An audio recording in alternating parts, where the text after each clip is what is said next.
Good morning, good afternoon, good evening, wherever you are from the globe, whenever you're watching. I'm Dr. Meena Chintapalli, CEO, the Sai Institute of Educare-USA, ordained and advised by Bhagavan Sri Sathya Sai Baba to use my skills and knowledge under this banner to make the world a better place, because I worked for 36 plus years prior to that with infant trauma, global developmental delay, and integrated very intensively the knowledge about neuroplasticity and how to create learning among the children. So I pioneered my own work to make myself understand how the eyes see, the ears hear, and the tongue tastes, and the nose smells, and the skin touches. How does it make one learn a single event? What combines it? And ultimately, it all came down to the same factor, which is the stress. If it is prevented, infants can take all the information, gather that, and put it to this part of the brain, which is only a human property, that really makes somebody understand, have abstract reasoning, have memory, and long-term reflection of and a comparison of what has been learned. And it could be from the time the infant is born, and now we have enough data to show since 1985 that infants understand the emotions of the mother who is carrying the fetus. So there is so much of importance to bring neuroplasticity into educational systems, and every infant born should be integrated with the public school system, have 2 or 3 classrooms. If it is India, the Anganwadis and villages can also benefit when they have a free education for infants from 2 months onwards, ideally from birth, but we do need attachment and bonding time and readjustment time for every infant. So infants learn through their environment, and that's one pillar.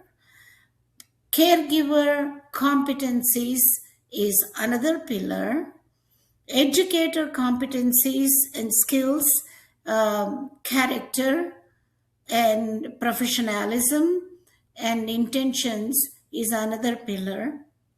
And the blueprint or the implicit learning capacities the infant is born with is a pillar. So these 4 pillars is what the infant builds the future house, future behaviors, because we started looking at behaviors that are presented in the school system, whether an autism is diagnosed from 18 months, and by the time the infant is getting some help by 3 or 4 years, we lost a whole opportune time where the windows of opportunity are widely open, where the plasticity can redirect the pathways if they are properly redirected to make a connection to this frontal or neocortex, which is an exclusive human property. That's how we are trying to fix the problems where there is a dysregulation of the connectivity from outside to inside and being assigned to target centers, when all information is combined from all the senses into one eventful learning and immediately stored as a permanent part of the brain structure within 3 to 5 iterations or repetitions within 5 to 7 days in an infant under 36 months of age. And 90% of the brain connectivity has happened by 3 years, 100% by 5 years, 3 million connections every per second. And if they are used properly, they are sustained. If they are not used, you lose them, called apoptosis, 9 million connections every second. So we have to create, if brain is a digital analog, broadbands through each sense, and there is vision, hearing, kinesthetics, muscle movement, touch, and smell and taste. Proprioception, motor development, these are the domains. But there are only five senses that connects the human being to either thrive and become somebody or survive. So let's take the journey why neuroplasticity is an essential part of early education and how playfully children learn through all routines. And it could be a series of programs that I'll be posting whenever I have time so the public can use this, because every parent is the first teacher. Every extended family has to get over their old notions and understand infants have an implicit capacity. It's not just like because I love my child, I'm doing my routines, the infant is learning. Intentionally, we have to teach them math, linguistic abilities, cognitive development with using words in a proper way, the pragmatics, and also how to control their emotions, how to make friends, social intelligence, understanding others' emotions, and responding appropriately and keeping the connections in group belongingness together. And this is all happening very dynamically. Every single moment, there is an interaction. But the screen time that has increased between 1990s to now has contributed more to neurodiversity, because an infant needs an early relationship. They cannot learn anything by watching a screen. And Patricia Cole has done beautiful studies. Now we have come a long way from all the psychological theories of child development, social, cultural, emotional, language related, eco-biological systems, Maslow's theories of survival. So Ainsworth Bowlby has talked much about in mid 80s itself about attachment, early relationships, responsive caregiving, back and forth, serve and return relationships where infants develop safety, a security, and can learn to depend and respect the elders around them who are contributing to their relieving their distress, because they're so totally dependent on the distress relief by the family members who are adults caring for them until they are taught how to self regulate themselves. So, the social emotional learning is more important than the intelligence quotient. We call it as emotional quotient. Emotional intelligence is understanding your own self and emotions and building strategies to control those emotions, regulate those emotions in a positive, productive way so that one can understand the emotional responses from others and solve problems amicably.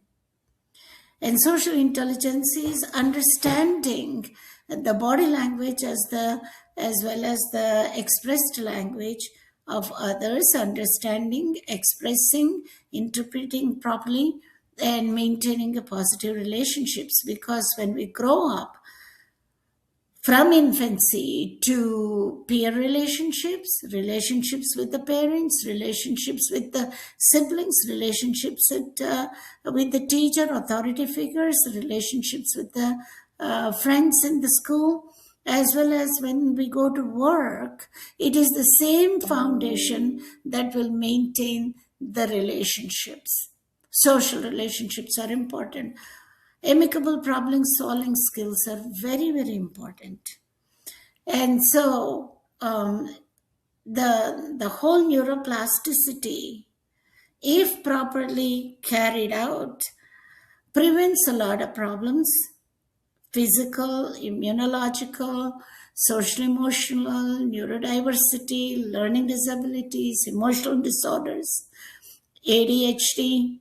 Everything can be prevented. Not only those, but physical disorders, like if we use the neuroplasticity to train a brain to eat healthy, then and making choices between white carbs with the high in fat and calories and sweetness versus healthy foods, and accepting more greens and lentils and pulses, as well as millets and quinoa as staple foods, and immunological protection through greens and fruits that are available, natural herbs.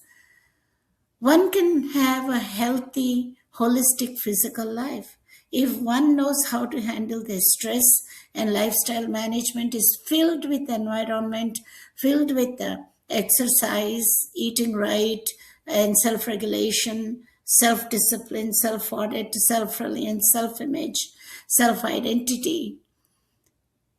I think, and the literature supports, that the child will be a whole person who is self motivated to learn, because the research triangle in late 80s to 90s had discussed about how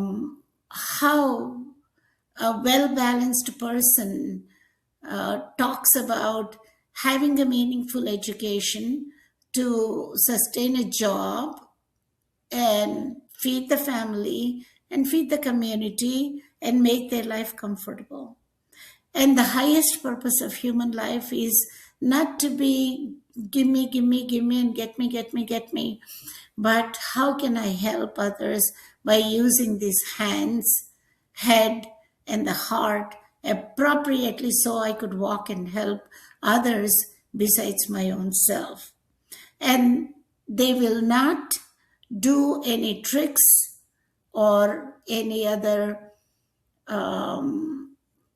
gimmicks to climb the ladder of success, because they're very competent in self effort, self satisfaction, with a reasonable understanding, establishing long term goals, working towards that long term goal, and the short term goals are so focused on accomplishing those 5 stars that they can reach a comfortable life, happy life, successful life, honest life, filled with pride, heritage. Sai Baba always said that the brotherhood of mankind and fatherhood of God can be easily understood if one knows there is only one thread that goes through every heart, that is love. And love is the seat for the highest divinity, who guides from within us from the time we are dedicated to establish our goals, because work is worship. Every duty is God, and the duties and responsibilities change from a childhood to a studenthood to an employee working for corporations, where the success of the corporation is based upon each individual employee. So I will start giving some blogs about neuroplasticity is the way, and learn by understanding what happens in a child's life, but from the time of birth to first 3 years, when most of the networks are forming from outside to inside, creating a structure of the brain, function of the brain.